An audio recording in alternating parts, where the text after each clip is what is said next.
Dear students, Assalamu alaikum. Start with the name of Allah, the most beneficent and the most merciful. Students, today's lecture is about miracle number 11. आइए हम देखते हैं miracle number 11 में हमें क्या दिया हुआ है और कैसे सॉल्व करना है इसको. Question number 11. A manufacturing firm purchased on 1st January 2001 certain machinery for rupees 1 lakh and spent rupees 2000 on its direction. On 1st July in the same year, additional machinery costing rupees 50,000 was acquired. On 1st January 2003, the machinery purchased on 1st January 2001 having become absolute was actioned for rupees 40,000. And on the same date, fresh machinery was purchased at a cost of rupees 25,000. Depreciation was provided for annually on 31st December at the rate of 10% per annum. On the original cost method in 2003. However, this method was changed and that of writing of 15% on the written down value was adopted. Give the machinery account as it would stand at the end of each year from 2001 to 2004, making your calculation to the nearest rupees. एक manufacturing firm है जिसने 1 जनवरी 2001 को एक machinery purchase की है. 1 जनवरी 2001 machinery purchase की है जी उसने 1 लाख की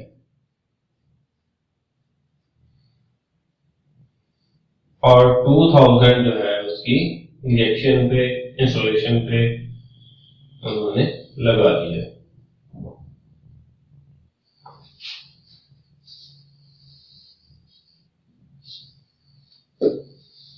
और 2000 जो है उसकी इंस्टॉलेशन पे लगा दिया.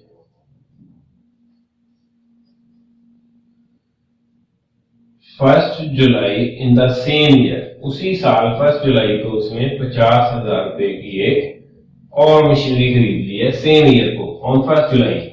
अब हमने जब डेप्रिसिएशन निकालनी है तो ये देखना है ओरिजिनल कॉस्ट मेथड है. हमने ओरिजिनल कॉस्ट एक मशीनरी की 1,02,000 बन रही है, दूसरी मशीनरी की 50,000 बन रही है. तो दिसंबर 31, 2001 डेप्रिसिएशन 10,200 10% डेप्रिसिएशन है और दूसरी मशीन कितनी है 50,000 की. बैलेंस जो है ये हमारा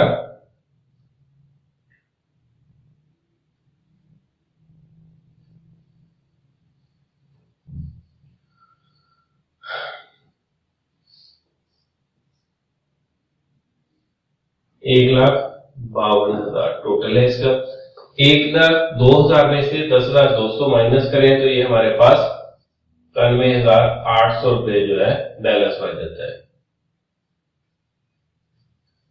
तो डेप्रिसिएशन दूसरी मशीन की अब हम लेंगे 1 जुलाई को जो खरीदी थी 50,000 की. तो इस पे हम 6 माह की अगर डेप्रिसिएशन लेते हैं तो वो हमारे पास 2,500 रुपया आ जाती है और इसका बैलेंस जो है वो हमारे पास 47,500 रुपया बच जाता है.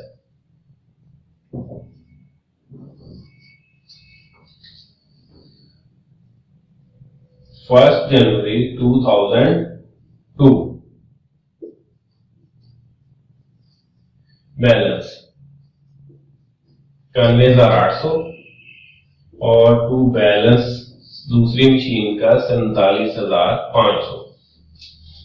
अब नेक्स्ट ईयर भी डेप्रिसिएशन का मेथड वही है. तो 2002 दिसंबर में हमने डेप्रिसिएशन जो लेनी है ओरिजिनल कॉस्ट वाली लेनी है. ओरिजिनल कॉस्ट पे डेप्रिसिएशन जो है पूरे साल की 10,200 निकली थी और 91,800 में से हमने 10,200 माइनस कर देना है तो ये हमारे पास 81,600 रुपए जो इसका बैलेंस बच जाता है. और अब दूसरी मशीन है 47,500 की. इसकी ओरिजिनल कॉस्ट 50,000 है. 50,000 पे हम 10% अगर डेप्रिसिएशन लेते हैं तो वो हमारे पास 5,000 आ जाती है. तो बैलेंस जो है 47,000 में से 500 में से 5,000 निकालें तो ये 42,500 जो है बैलेंस बन जाता है।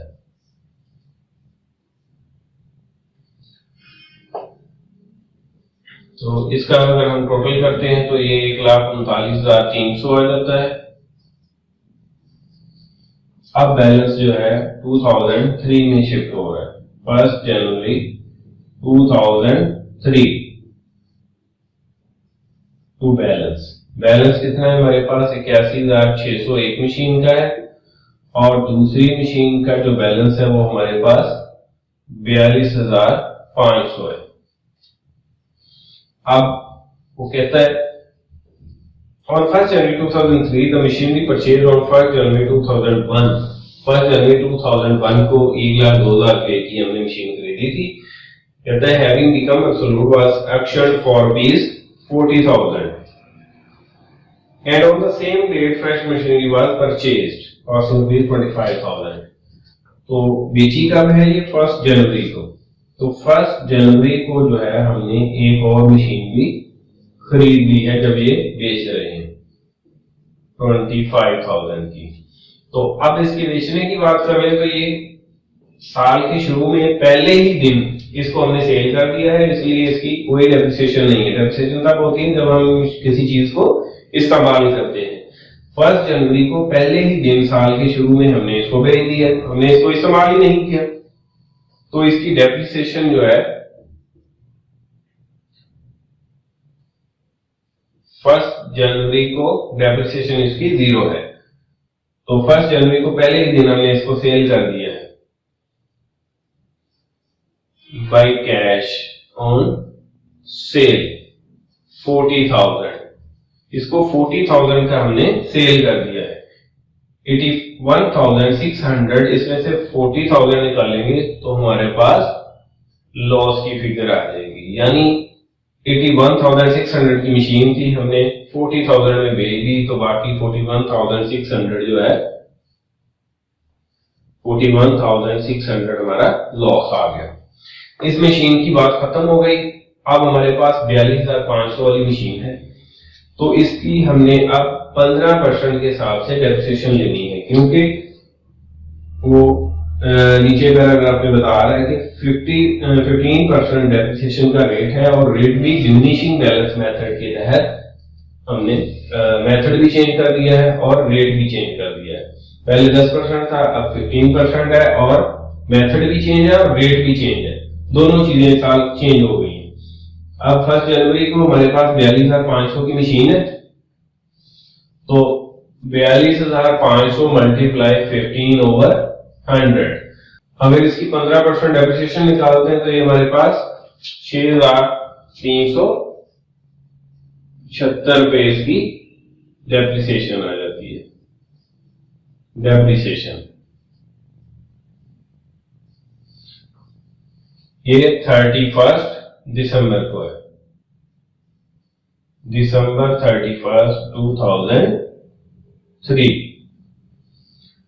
तो 31 दिसंबर 2003 को बैलेंस जो है 36,125 रुपए जो है इसका बैलेंस आ जाता है। तो अब तीसरी मशीन की बारी आ गई, जो 1st जनवरी को न्यू खरीदी है हमने 25,000 की। अब 25,000 की मशीन है, मल्टीप्लाई 15/100, ये भी 15% के हिसाब से हम इसकी डेप्रिसिएशन निकालेंगे, तो ये 3750 रुपए की डेप्रिसिएशन आ गई।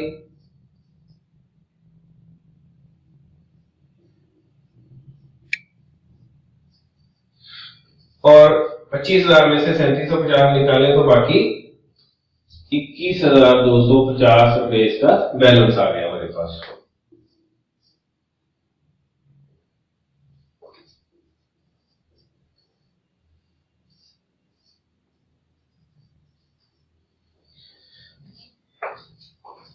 अब इन दोनों बैलेंसेस को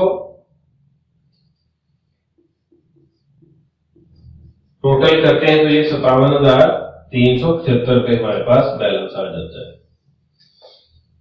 अगर 36,125 और 21,250 इनको जमा करें तो 57,375 रुपए 1 जनवरी 2004 को हमारे पास बैलेंस आ जाता है। 57,375 रुपए। तो दिसंबर 31, 2004 बाय डेप्रिसिएशन और बैलेंस हमने निकालना है। अब 57,375 जो है इस पे हमने 15% के हिसाब से डेप्रिसिएशन निकाली, तो ये हमारे पास 8,606 रुपीज जो है डेप्रिसिएशन आती है इसकी, और बैलेंस जो है निकालने पे हमारे पास 48,769 ये हमारे पास इसका बैलेंस बचता है 57,375 रुपए। स्टूडेंट्स एक दफा इसका रिव्यू ले लेते हैं। इस क्वेश्चन में 1 जनवरी 2001 को उसने 1,02,000 रुपए की एक मशीन खरीदी है, और 1 जुलाई 2001 को उसने दोबारा एक मशीन खरीदी है 6 माह गुजरने के बाद। पहली मशीन जो है इसकी डेप्रिसिएशन 1,02,000 10% के हिसाब से 10,200 रुपए इसकी डेप्रिसिएशन आ गई। इसका बैलेंस जो है वो 91,800 आ गया। अब दूसरी मशीन की बारी आ गई 50,000 की। 50,000 जो है इसकी 10% डेप्रिसिएशन ले 6 माह की, तो ये हमारे पास 2500 रुपए आ जाती है, और बैलेंस 47,500। नेक्स्ट ईयर आ गया 2002 में 4800 रुपए जो है बैलेंस आ गया, और दूसरी का बैलेंस 47,500।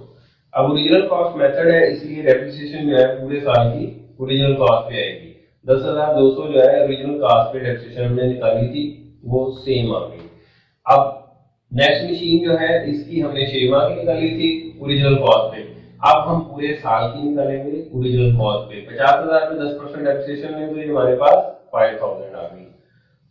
अब 47,500 में से 5,000 निकाला तो 42,500 हमारे पास बाकी बच गया। अब 2003 की बारी आ गई, इसमें 81,600 जो है इसका बैलेंस बच गया पहली मशीन का।